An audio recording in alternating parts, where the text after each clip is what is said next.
कृष्ण देवतेपर्यंत माझी पावलं पडली. आपण आल्याची जाणीव करून द्यावी. कोण अंतरामध्ये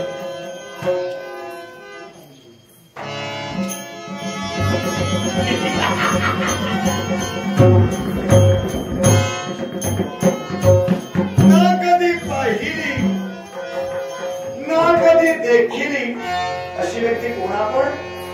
याच्या मुळाशी कारण आहे. कारण माझा जन्म आता झालेला आहे. याच्यामुळे याच्या पूर्वी तू मला कधी पाहू शकत नाही. आता जन्म झाला आणि मी इथपर्यंत आलोय.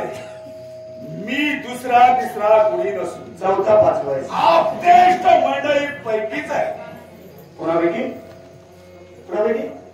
तुझ्या आपतेष्टांपैकीच आहे. तू जरी मला ओळखत नसलो तरी सुद्धा मी तुला पूर्णपणे माझी तशी ओळखच आहे. राहता राहिला प्रश्न, तू म्हणे आप्तांपैकी आहेस, नक्की कुणाचा गो?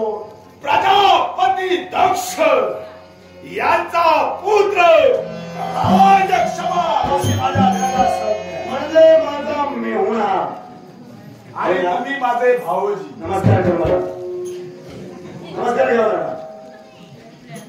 नमस्कार करणार. देवा ज्यावेळी मी जो इथं आलोय, ज्याप्रमाणे मी सांगेन, ज्याप्रमाणे मी बोलेन, ती प्रत्येक गोष्ट जर तुम्ही मान्य केला निश्चितच तुम्हाला नमस्कारही केला. भाऊजी तू की मी? तुम्ही भाऊजी. मोठा कोण तू की मी? तुम्ही.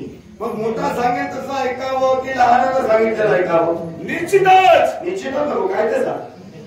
मोठ्याने सांगितलेलं लहानाने ऐकावं सुद्धा.